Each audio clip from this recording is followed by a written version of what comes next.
El siguiente ponente es un escritor y cuenta cuentos de gran trayectoria. Además de un rolero muy respetado, oriundo de Texcoco. Medardo es el líder espiritual de Tierra de Quimeras, uno de los grupos nacionales más viejos y experimentados que mantiene su cohesión gracias a un mundo mágico y de aventuras llamado Cuesta de Ámbar, que han creado y mantienen entre todos.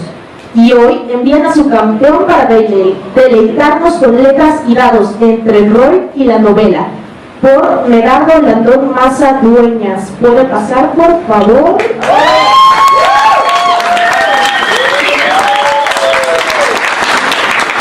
Muchas gracias. Antes que nada, la alegría que me proporciona estar aquí es descomunal. Miraba yo el calendario y estaba yo ya brincando de alegría, como con el coloquio sabedor de que me iba a encontrar con hermanos que no conocía. Así que también les mando un abrazo a todos los roleros que también son nuestras hermanas y hermanos, donde quiera que estén, más allá de la electricidad.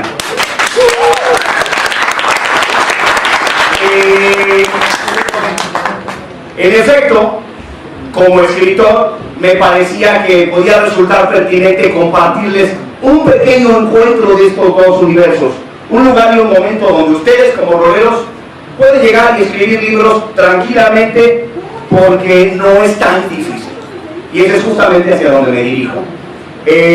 Claro que el rol y la literatura tienen muchas cosas en común: el arco dramático, el viaje del héroe y la palabra enunciada, interpretada y la palabra escrita. Pero todas esas similitudes que ya se han presentado en los coloquios de un modo más puntual, llevan al punto de lo que ya comentaron mis compañeros anteriormente: la subcreación.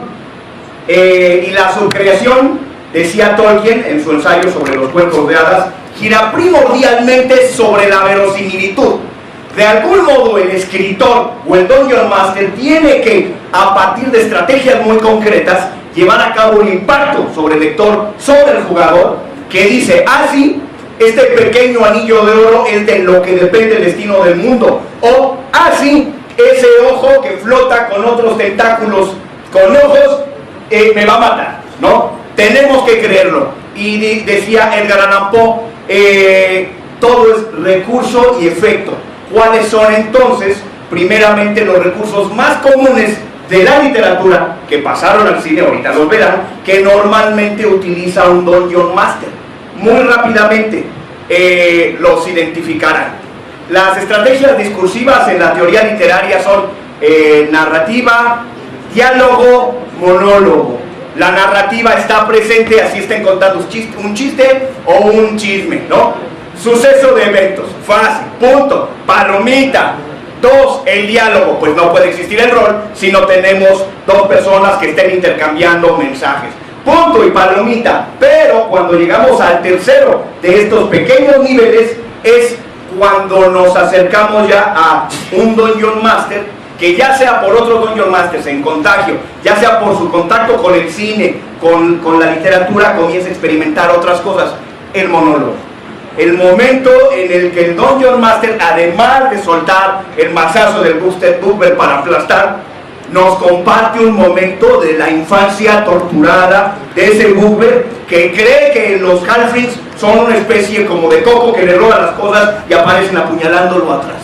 Entonces, cuando el Dungeon Master te comparte los pensamientos de ese NPC, se redondea, impacta más y además se vuelve mucho más peligroso cualquier antagonista.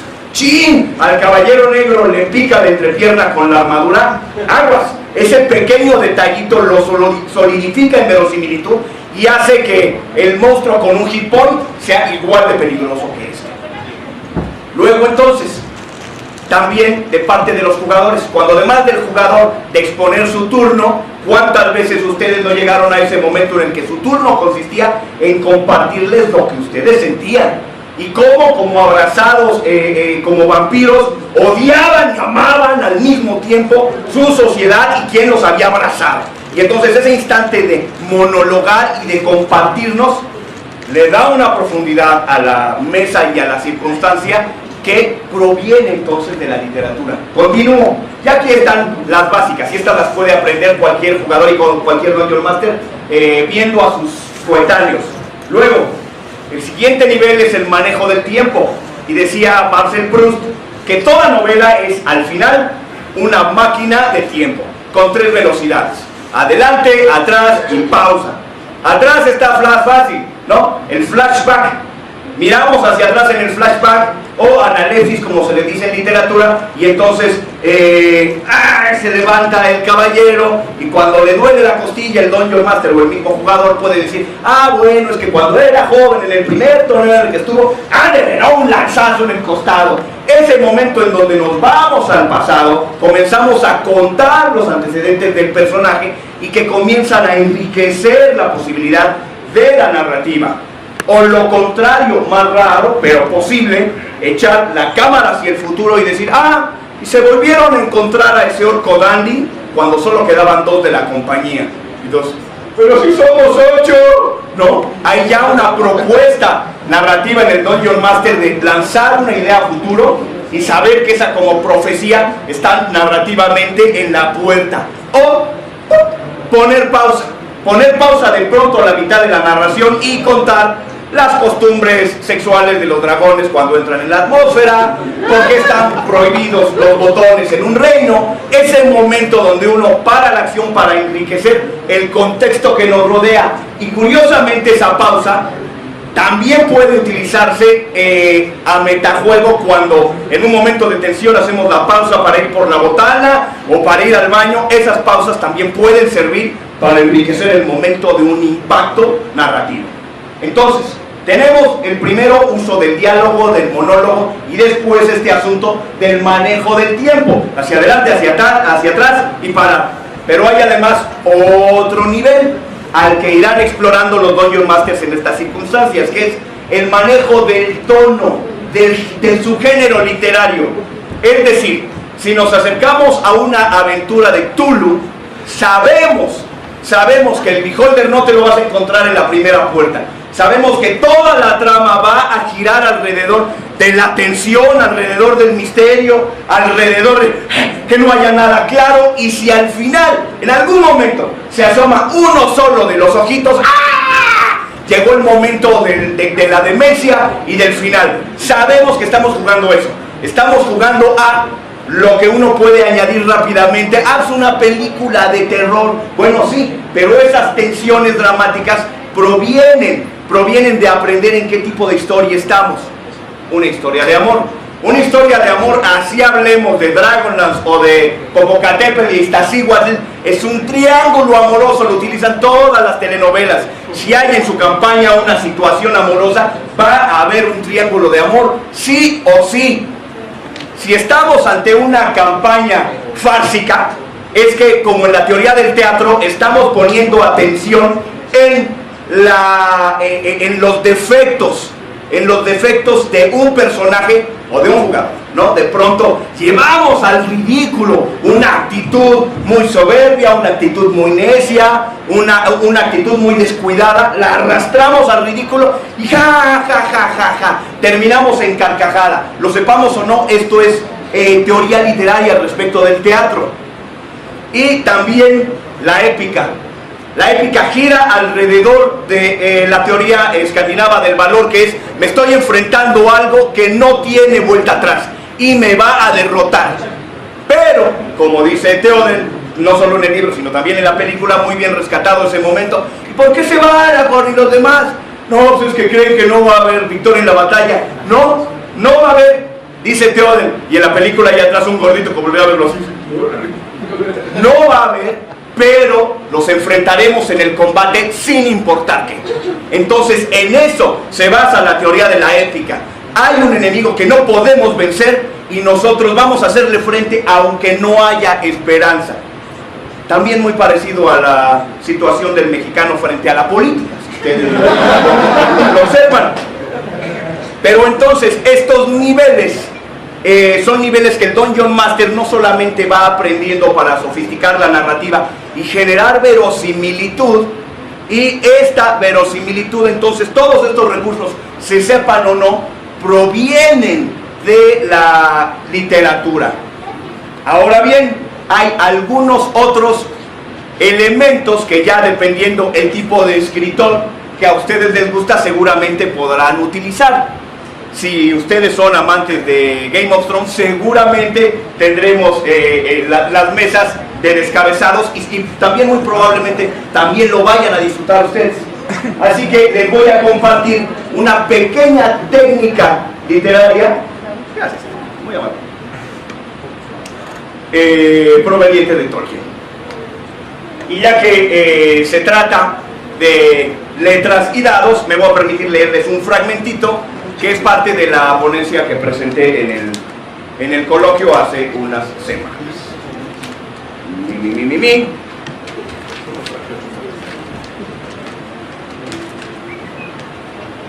¿Cuánto me queda? Perfecto. La sutileza, menos siempre será más, siempre. En lugar de la rimbombancia de un siniestro de muchos picos y gritos y decapitados, descubrir los detalles de cotidianidad y vulnerabilidades de los peores adversarios es lo peor. Y esa sutileza, en cuanto más áreas alcance y abarque, mejor. Los dioses manifiestos al mundo, no con avatares y trompetas, sino con la simple sutileza de una lluvia mientras lloramos a nuestro Padre. Como el cotidiano viento del oeste que dispersa la nube negra sobre los campos de Pelennor. Y la magia, cuanto más impactante será, no con los 8 lados de una bola de fuego, que siempre es un primor verlo, también me encanta verlo, por supuesto, sino como Gandalf y como Merlín, los dos más grandes magos de toda narrativa, que se limitaron a hacer aquí y allá simples cantrips de fuego. ¡Punto! Y yo no sé exactamente qué entienden ustedes por magia, le dice Galadriel a Sam, y ¡zas! Le enseña a los hobbits el espejo, y ahí está ese viaje al futuro en el que ve a Frodo caído porque ella, la araña, lo ha derrotado, y que ese momento es el que convencerá a Sam de tomar el anillo. Menos es más, siempre. Incluso el silencio puede resaltar en el clima del combate final o tras la revelación de un misterio central en lo que podemos decir mientras cada uno de los jugadores completa con su corazón el azote y asombro de lo que viven. Muchas veces los jugadores saben mejor en el corazón lo que tendría que pasar por sobre los Dungeon Masters. Ahora, del otro lado, ¿qué le proporciona el juego de rol a un escritor? Rápidamente, los siguientes elementos. 1. El ritmo. Hay muchos escritores que comienzan una novela y la siguen y no tiene una buena solidez, no tiene una buena narrativa. ¿Por qué? Porque no hay buen ritmo, y todo Dungeon Master está acostumbrado a generar un ritmo narrativo, acción, resolución, bien esto, pausa. Ese ritmo narrativo se puede adaptar a escribir. 2. El encuentro con lo inesperado. Hay muchos escritores que quieren que pase esto y si no, no saben cómo encontrarse con eso. Y todos los Dungeon Masters sabemos que cuando ocurre algo inesperado que no estaba en tus notas, ahí es donde radica el rol. No radica el rol en cómo tus jugadores jugaron lo que planeaste, sino cómo sobre lo que planeaste apareció algo que no era ni tuyo ni lo de él. Ahí es donde florece el rol. Luego, la disciplina tan sencilla de una tarjeta de personaje, que un escritor sepa cuántas flechas tiene en el carcaj para no estar disparándolas 20 veces o saber al menos dónde tiene el tobillo atorado. Una cosa tan sencilla puede simplemente ser una herramienta crucial a la hora de escribir. Y objetivos narrativos. Luego el escritor puede echarse 20 páginas sin saber exactamente a dónde va a llegar, y un Dungeon Master sabe que en una sesión tiene que cerrar un objetivo narrativo.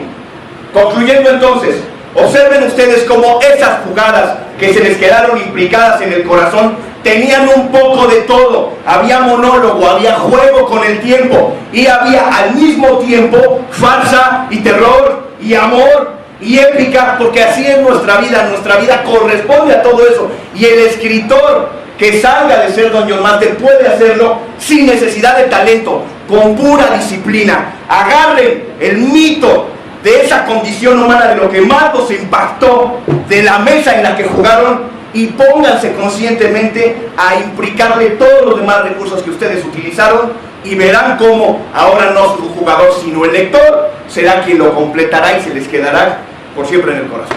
Muchísimas gracias.